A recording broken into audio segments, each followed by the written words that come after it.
Welcome back here in the studio where we are we are continuing this third day of the third edition. Let me point to two sessions that are starting now and which are particularly of particular interest. Perhaps I'll mention one and then give you the floor, Trisha, and then mention the second. On the main stage, we will have a highlight of this edition with a reflection around how do we make our productive system, how do we make capitalism more green and more fair, greener and fairer, changing and reforming capitalism. And that will feature, among others, French Minister of the Economy, Bruno Le Maire, and Nobel Prize Mohamed Yunus, who will be talking with other speakers on that stage. Trisha. I want to kind of explain the reasoning and the logic as to how do we decide what are the topics we will be speaking about during the 3 days of the forum. And I think it will be of particular interest to the attendees that we actually don't decide these topics till we choose the 100 projects that are going to be showcased at the forum. So unlike what you may see in a lot of other forums where they decide topics of conversation beforehand and then invite speakers, we actually wait to get the projects, to select the 100 projects that we will be showcasing at the forum, because we truly believe that those will then help us dictate what are the key points of conversation we need to have and govern the conversation flow. So once we have those, we then discuss, okay, these are the higher, the high talking points. So for example, we have been focusing a lot on drug policy reform and the kind of implications it has towards COVID recovery, as well as looking at prison reform, looking at access to healthcare, as well as uplifting the most vulnerable and marginalized communities' concerns. So maybe you also want to give us a little bit about, of course, this year we're focusing a lot more on COVID. But what are the other topics that Paris Peace Forum has been championing from year one that have almost become like the veins of Paris Peace Forum, its identity in terms of championing subjects? It's true. We've had these sort of transversal channels, I would say. AI is one, artificial intelligence. Throughout the 3 years of the Paris Peace Forum, we've had not only sessions on thinking about the ethics and the regulation of AI, because we know it's a promise of wonderful things for public administration, for our daily lives. We also know that it's a threat to democracy, to the way we do things, etc. And so we've had sessions on the ethics of AI just this morning again. But we also have many projects among the hundreds of 2018, 2019, and 2020 that have used AI. And so it's sort of a transversal theme. For example, AI and nature conservation. There's a really interesting project on that this year, but there was also one last year. There was also the attempt to pool AI together to have sort of data commons last year. We had AI and better public administration, etc. So there are many of these themes that you would find that are transversal to the forum.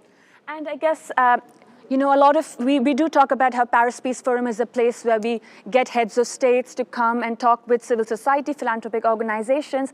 But a particular country that has been missing in the conversations with Paris Peace Forum over the 3 years has been the United States of America, the administration. So how have we sort of filled the vacuum of having the administration's presence not be here, but yet echo the concerns within America, but also how America plays a role in geopolitics as a whole at Paris Peace Forum?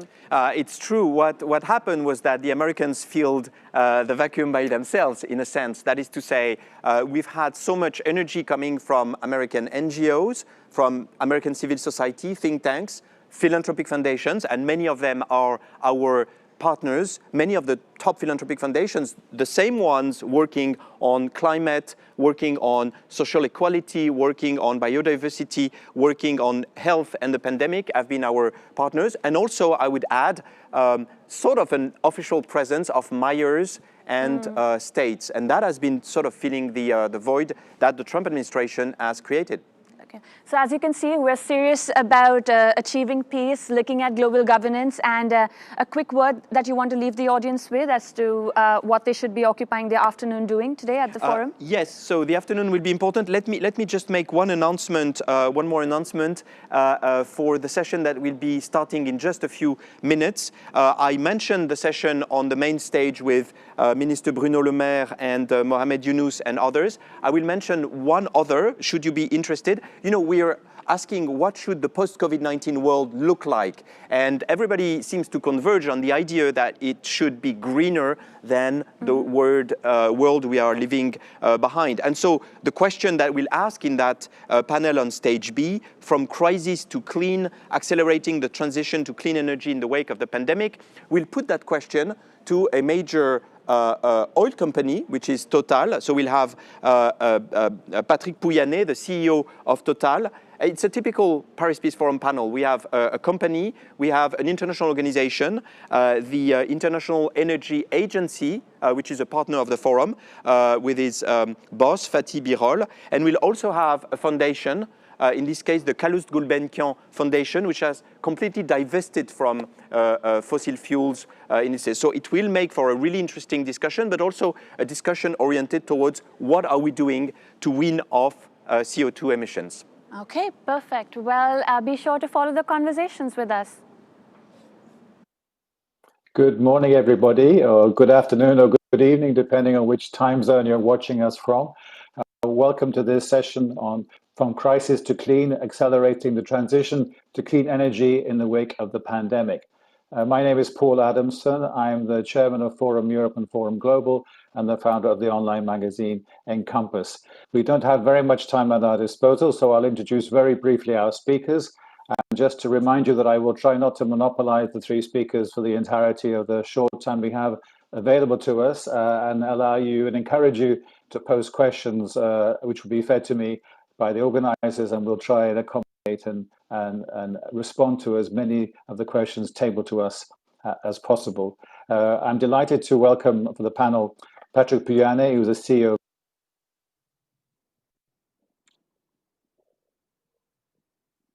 and Fatih Birol, who is the executive director of the International Energy Agency. My first question is to you, Patrick, in terms of how businesses come to terms with the changing energy and environment, and what drives you in terms of adapting and transforming your business model. Is it regulation? Is it public opinion? Is it your own market analysis? What are the most important factors influencing how you transform the Total company?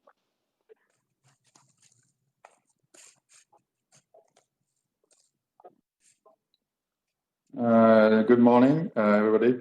I think that most important when you define the strategy of a company are fundamentally the evolution of the markets in which you work. You know, the energy markets for Total are moving quickly with new innovations, in particular in the field of electricity and renewables. We know that in the future the markets will the oil markets will stabilize and even decline. The gas markets still have a growth future, but most of the energy will come from electricity and renewables because of climate change and innovation, and also economic affordability. And so we have to adapt as a company to the evolution of the markets. Having said that, it's also true, referring to this climate change challenge, that the society has an important role. You know, a corporation like Total, one of the largest energy company in the world, is of course very involved in the society. We are not only there to make profits. Of course, making profits is a way to generate cash flows to be able to invest in new projects. But fundamentally, we know that we have also an influence of being a global company around the world on the evolution of the society itself. So it has an influence of us. In Europe, society is very aware about climate change, the Green Deal, and so obviously this has also an impact on our own strategy and the pace that we take. All majors today in the world are differentiating our strategy. and in particular from this perspective on the capacity or not to take on board this evolution of the energy. The regulatory framework could have an influence, but I'm more convinced that we should look to, I would say, a voluntary move, rather than just making it by regulations. For example, so that's my feeling. And again, there is a new motto about stakeholder capitalism, which I share. I don't think it's so true. In fact, I think that large corporations have already dialogue and embarked the various point of views of various stakeholders. Today, in my field, again, because of climate change, it's obviously, and the necessity of an energy transition, it has a direct impact, and Total has embarked into a transformation of a model from an oil company to a broad energy company, investing not only in oil and gas, but also in renewables. Thank you, Patrick. I'll come back to you later on, but in the moment, I'm going to turn to Isabel. Isabel, maybe if I could first ask you a bit about what the foundation does, and what factors influence your investment strategy. Good morning, everybody. Well, our foundation is an international one with the main focus on education, arts, science, and benefit and charity. So, and all the part of the fortune of Mr. Gulbenkian, our founder, has come from the investments in oil. Oil interests was an important asset that we have. And in terms of investment, we decided 2 years ago, three years ago, to begin to think how to participate in this global movement that has been also shared by other foundations, as you know, especially the big ones in the United States, but also in Europe, in order to sell our interests in the oil and gas assets. And so it has been a very difficult decision because, as you can imagine, there was a link between the identity of our foundation and the oil and gas industry. And for instance, we had some partnerships even with the biggest companies, for instance, with Total. This is one example of our performance. Well, and I think we made that in the right moment, because immediately after COVID comes, and indeed, what we have learned, what I think were the big lessons of COVID.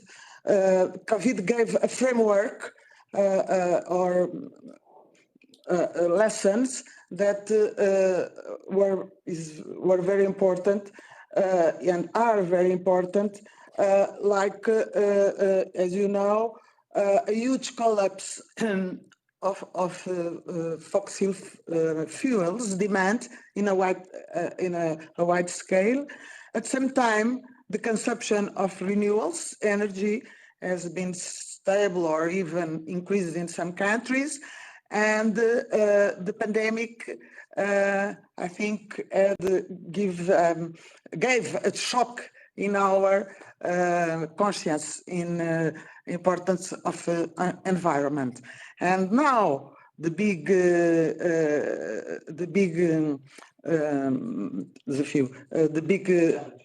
challenge that we have is to think that if the reduction in CO2 emissions in 2020 with the crisis was estimated at 7%, and what is really very impressive, and thinking that in the last decades, where in general they have grown in average 1.7 per year, the great challenge is until 2040 is more or less the same level of reduction emissions that we need to achieve, but without an economy that is paralyzed, and with an economy that is not paralyzed as it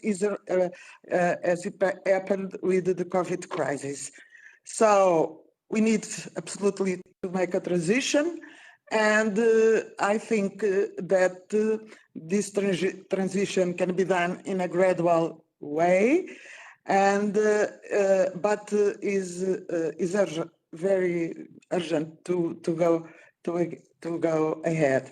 And only to finish, to say that to meet the objectives of the Paris Climate Agreement by 2040, we must reduce the world consumption of coal in 40%, reduce the oil consumption in 15%, and also we need to maintain or slightly decrease the gas consumption and accelerate in the renewables consumption by 40%. So it's a big effort, but we think at the foundation that is possible, because we have it's feasible, let us say, because most of the technology that the companies have, they can be used in order to improve this change, and of course is a question of decision makers, the attitude of the companies, and of course to change also the pattern of consumption of our citizens. But it's possible. Okay, thank you very much, Isabel. Well, moving on that, Fatih, if I may turn to you, there seems to be pretty widespread agreement that the current energy mix is not sustainable. So how, in your view, should its energy mix look like in the next 15, 30, or even 50 years? Well, I think... No, this is a question for Fatih, Isabel. For me? No, my question was addressed to Fatih. Okay, I'll come back to you in a moment, I promise. I'll come back to you in a moment. No.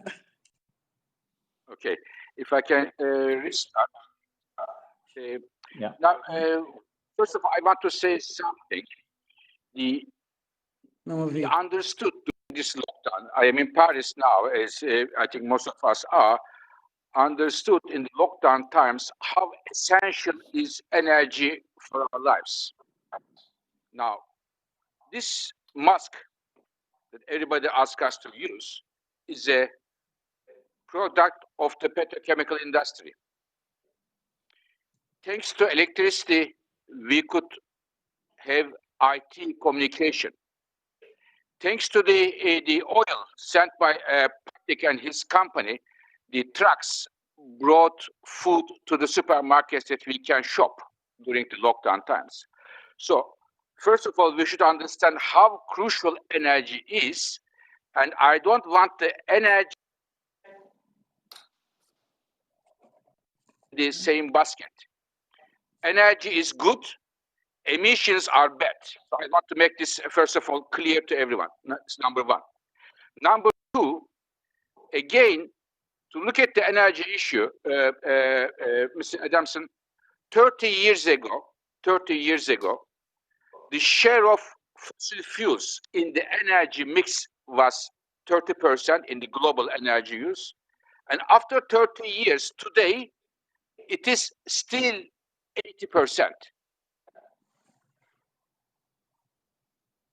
Are rather stubborn.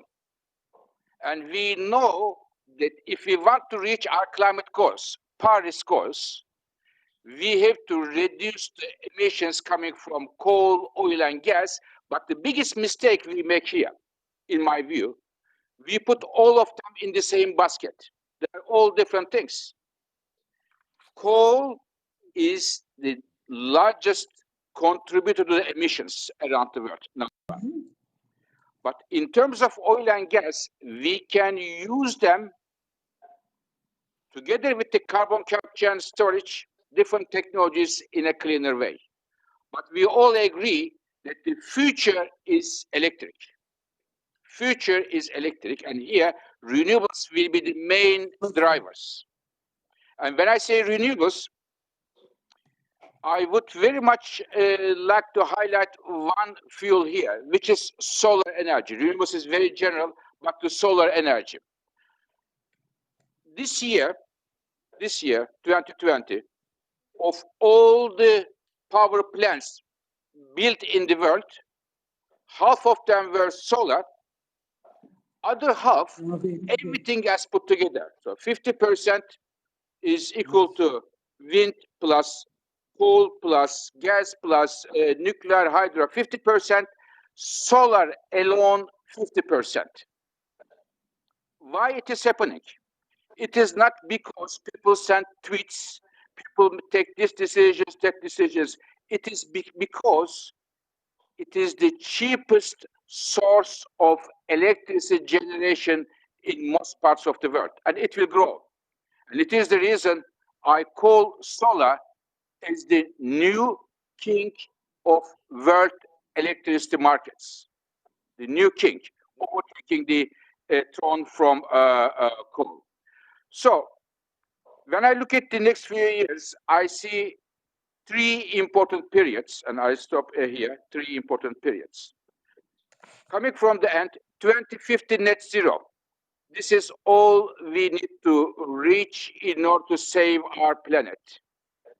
But coming from that, what happens in the next 10 years between now and 2030 will be critical whether or not we will reach our 2050 targets. Next 10 years is critical. And the last one is the next 3 years, which is what goes out of pandemic, but what kind of energy policies will put in place here will determine the future. Many governments are putting huge amount of money, recovery packages. If those recovery packages do not include right clean energy incentives, we may well see that the global energy system will be in to rather unsustainable energy infrastructure. So therefore, next 3 years, focus on the sustainable economic recovery package. Then next 10 years, make the right investments in order to reach the 2050 net zero target, to reach our Paris targets. But once again, this will happen not despite the energy industry, but this should happen with the energy industry being a part of the solution, and many companies are really being on the right side of the history now. And I would like to finish here, once again saying that the energy is good, emissions are bad. Very good. Thank you. Thank you very much, Fatih. I'm going to come back to you, Patrick. And before I do, just remind the audience that they want to ask any questions to the chat function, please feel free, because we haven't got much time. Patrick, if I may turn back to you, sir. I've heard you say a number of times in the past that consumers expect clean, reliable, and affordable energy. And of those three, at least for the moment, affordable is the most important. But you're also talking about in your own company, in the sector more broadly, that you are obviously diversifying, and your company is going through, like many energy companies, like all energy companies, quite significant transformations. Do you broadly agree with the analysis that Fatih just gave about the need to spend more, give more attention, spend more investment on renewables? Thank you, Fatih, for what you said. Energy is fundamental. We are working in an industry which is indeed at the core of any social and economic development. That's why I'm always repeating that access to a reliable, affordable, and sustainable clean energy is fundamental. It's important because we face a dual challenge, like Fatih said. The dual challenge that we have a growing population. 1 billion people today do not have access to energy. And I think we should all aspire to have all the world population having access to an affordable and reliable energy. And we should be careful in our developed countries not to think that because we are today, of course, lucky to have access to this reliable, affordable energy, it's granted for everybody. We have to develop an energy policy which will meet this growing population demand. At the same time, like Fatih said, it's less emissions. So more energy, less emissions. And what is important is that we think about an energy transition. The word transition is important. It's not transformation. It will not be done in a night. It will be done gradually, thanks to a company like Total, which will clearly change their business model to become a broad energy company. And to answer to your question, despite the pandemic, we have announced in the middle of the pandemic, beginning of May, our commitment to get to net zero. And our strategy has been clearly expressed in September with, in the next 10 years, shifting. Today we sell 55% of oil products and 45% or 40% of natural gas and 5% on electrons. In 10 years, we will shift. The sales of Total will be 30% only of oil products, 5% of biofuels, 50% of gas, and 15%, 1/5, of green electrons, renewable electrons, which means, of course, that the allocation of capital is changing. We have announced in the last year, this year, despite the pandemic, more than 10 gigawatts of renewable projects, and there will be more to come. We are today, by end of 2020, we have 7 gigawatts of capacity. It will be 35 gigawatts in 2025 and next to 100 by 2030. So it's the ambition, let's be clear, for a company like Total is to be among the top 5 of the renewable company in the world. We will allocate the capital. Like Fatih said, 70% of our portfolio, by the way, is solar, 30% is wind offshore and wind onshore. A lot of wind offshore, I think, in the future. We are investing a lot to develop, to pioneer the floating wind offshore technologies. But there is a huge potential because the 21st century is the century of electricity. Electricity is a way to go to carbon neutrality. We will also need, and it's true, but in all the scenarios, by 2050, there will be still some oil, mainly only less than 50 million barrels of oil per day compared to 100 today, but still 50 million barrels of oil per day. There will be some natural gas as well. So we need to develop carbon sinks technology. This is a must. This is a must, either nature-based, we are investing in some nature-based solutions around the world, or carbon sinks technology, which means carbon capture and storage, or transformation of carbon. That's also fundamental. And I think it's important to realize that this will require trillions of dollars. And so there is no way to exclude some players, to exclude some companies. We need everybody to be on board. We need the support of the government, policymakers. We need some support to innovations. We need some framework for carbon pricing, for example, from governments. But we need also to work with the consumers because at the end, a supplier like Total is answering consumers' demand.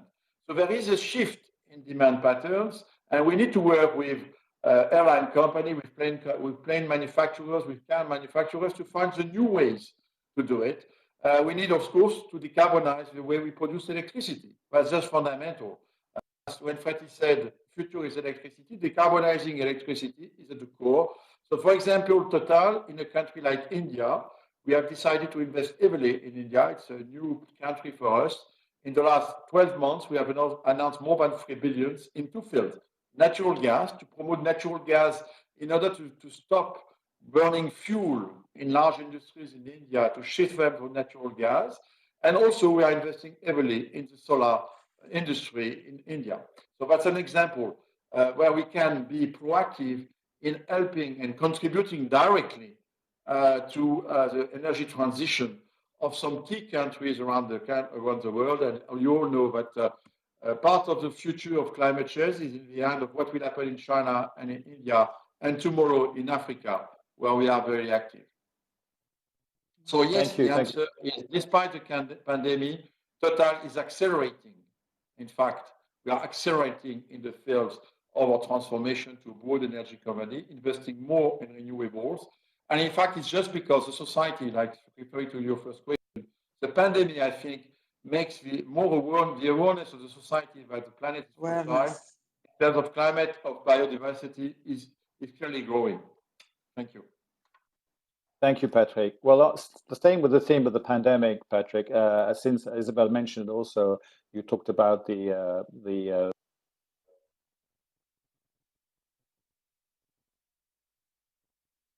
I just wonder, Isabel, whether you think that once the pandemic is finally behind us, the demand, of course, for fuel will go back up again, and presumably emissions, which accompany it, will also go up. And therefore, do you think, to what extent do you think there's been any kind of prise de conscience, as maybe as Patrick was hinting, taking into account that we have to change our way of behaving, even if we can return to a more normally functioning economy when the pandemic is behind us? Yes. Isabel. Well, I really, thank you. I really believe that there is a different conscience now, and the role of the big enterprises and the attitude of, for instance, Total and others that are already making diversification in their energy portfolio is very important. I think that, and this is a key element for the transition for an energy paradigm. I think in this moment, I wouldn't say most of the people, but there are a lot of people that understands already that the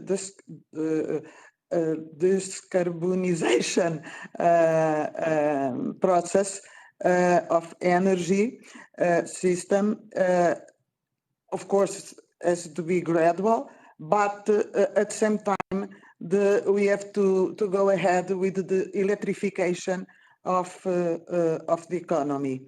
So I think that there is a general acceptance of this, but of course people don't know how to do it. And but the big enterprises, they know, and they have so the commitment and the involvement of the energy companies are very important, and especially I believe with the technological capacity and solutions they have already, with a complex operating with the experience and the complex equipments they have already. So this is a good beginning, let us say, to explore the potential for the change. Also, I think that is also very important to play a role for the enterprises in the electrification process of the economy, with the knowledge and technology, and of course that digitalization can also be a very important drive in order, especially to reduce emissions and reduce waste. So the example is very important, but of course that we need more. We need engagement of all the community, stakeholders and the local communities. And there is a key thing, I suppose, discovery that is very important is the storage of electricity at the grid scale that may also be a target for the energy companies, because they can really lead these key discoveries for this venture, and this is really very important. And I believe that if the companies, energy companies, that if they will be able, as Patrick said, to be in the front line of the fighting climate change, and I think they will receive the support of the public and the endorsement of their social license to operate. This is very important, and also this multi-dimensional approach, I think that can lead to a new paradigm and more powerful and accepted role of these companies. I think is there that is the key of this movement, and I believe it will be possible.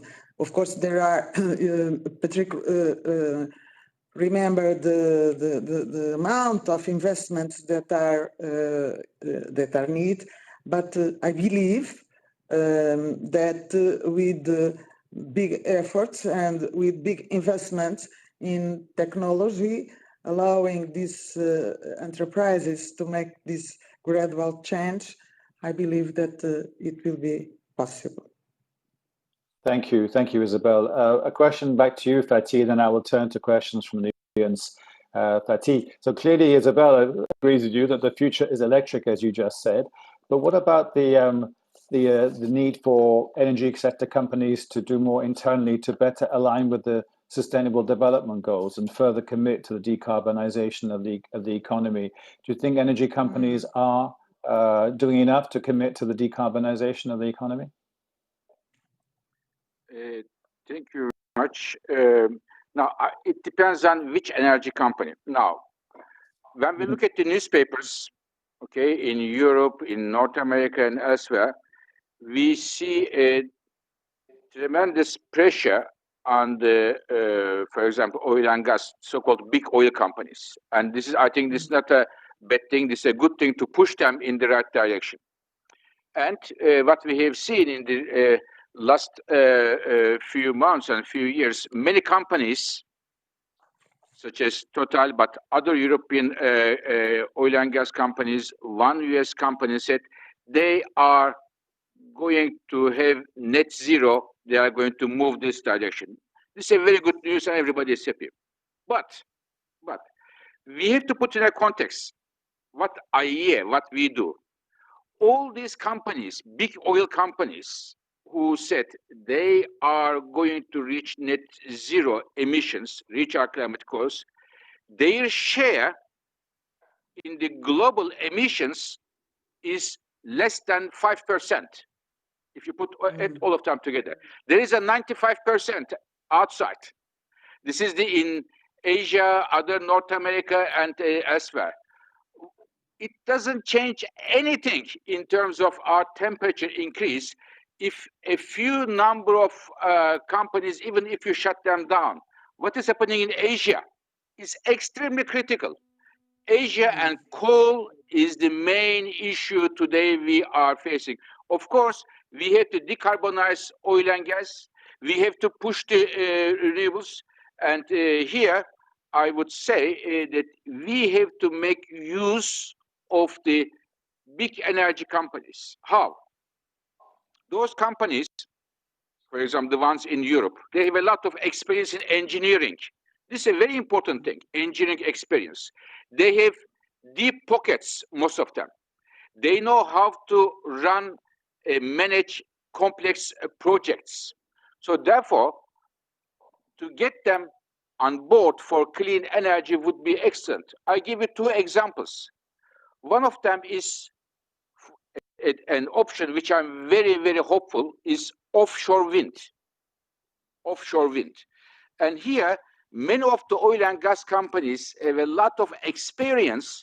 In offshore oil and gas production, and they can easily transfer this experience to offshore wind and bring offshore wind electricity to the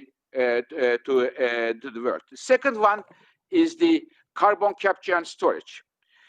If I have to pinpoint one technology, Mr. Adamson, which is for me, along 400 technologies IEA is looking every day, 400 energy technologies, which is the most critical one, for me, it is carbon capture and storage. Because it is a marriage, it is a happy marriage, which sometimes happens, between the fossil fuels and our climate goals. Okay, so this is very important, and we are very hopeful that there is a momentum now in many parts of the world, and I am sure, and I know that the next US administration will put a lot of emphasis on carbon capture and storage, together with some European countries, Asian countries, and the energy companies, so that, as we have done with solar 10 years ago, solar was 10 years ago very expensive, but the governments pushed, companies pushed. Today, as I mentioned, it is cheap. Hopefully, carbon capture and storage will be also cheap in a few years of time, available for the markets, so that on one hand, we can use our energy, and at the same time, we can reach the climate goals. To finish with one sentence. Now, in the debate today, in the climate debate, I see that there is an unfortunate confusion. Some people say, yes, we reach our climate goals, but I want to use only this technology, solar. The other one says, I want to see only wind. The other one says, I want to see nuclear. The other one says, I don't like nuclear, but carbon capture and storage. We do not have this. Luxury. The Paris Peace Forum, the main esprit is the collective responsibility. Therefore, the issue is here not to push the technology we like, not to boost our egos, but to reduce the emissions. Therefore, I subscribe to the collective responsibility, and as IEA, we believe we need all these clean energy technologies without making a difference among them. Thank you. Thank you, Fethi. So we neither boost emissions nor boost egos. I'm going to turn now to questions from the audience, if I may. The first question is addressed to you, Patrick, and it's from Minister Lee White, who's the Minister of Forests, Seas and Environment in Gabon. His question is as follows, Patrick.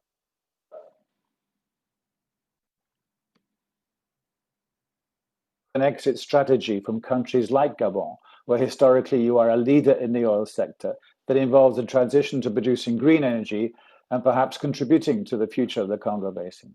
How do you respond to that, Patrick? I think it's a very good example, Gabon. You know, Gabon is one of the countries where we discovered oil 50 years ago or 60 years ago, first country in Africa where we developed oil.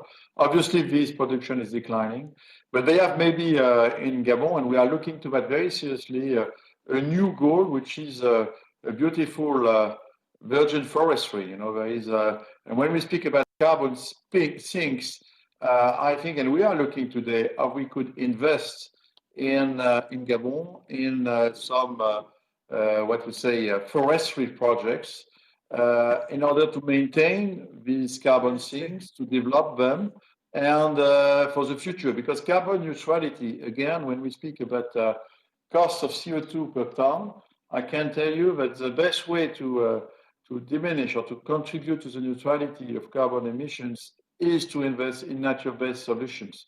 And today, there is Patty was speaking about one priority must be to stop investing in new coal-fired power plant to produce electricity. It is very clear, but there is another issue that we should all tackle together, which is today the planet continue to have a net deforestation every year after year.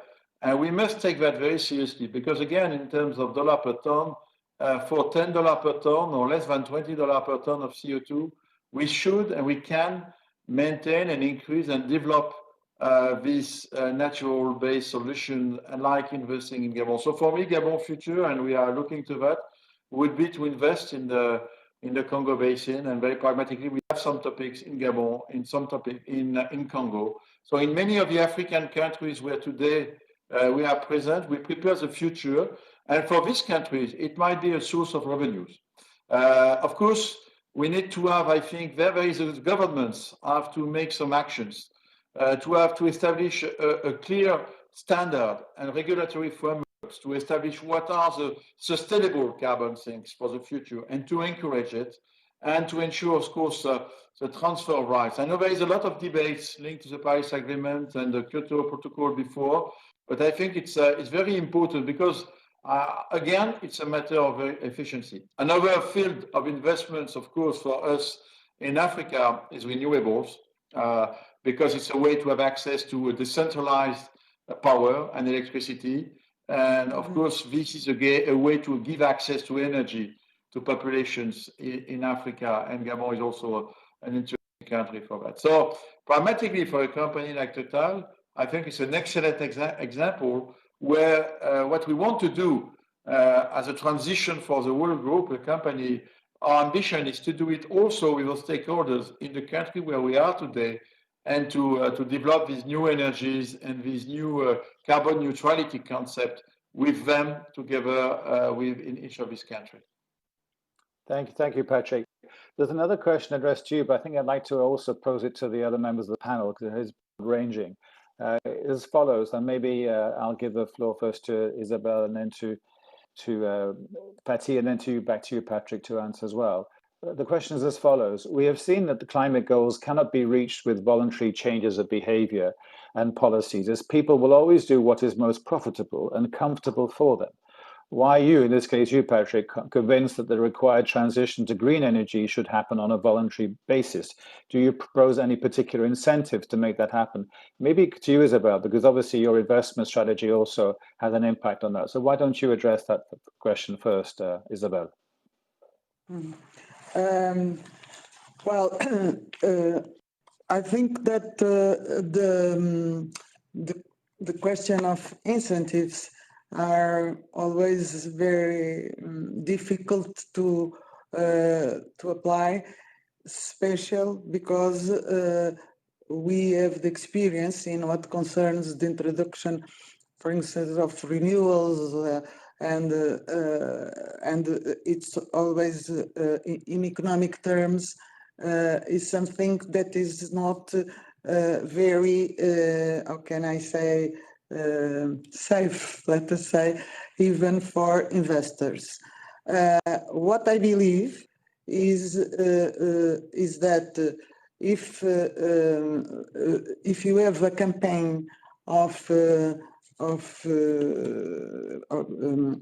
about the danger of what can happen very quickly if you don't act in this area, and that sometimes if there is a global movement in terms of even, and so perhaps especially for energy companies, to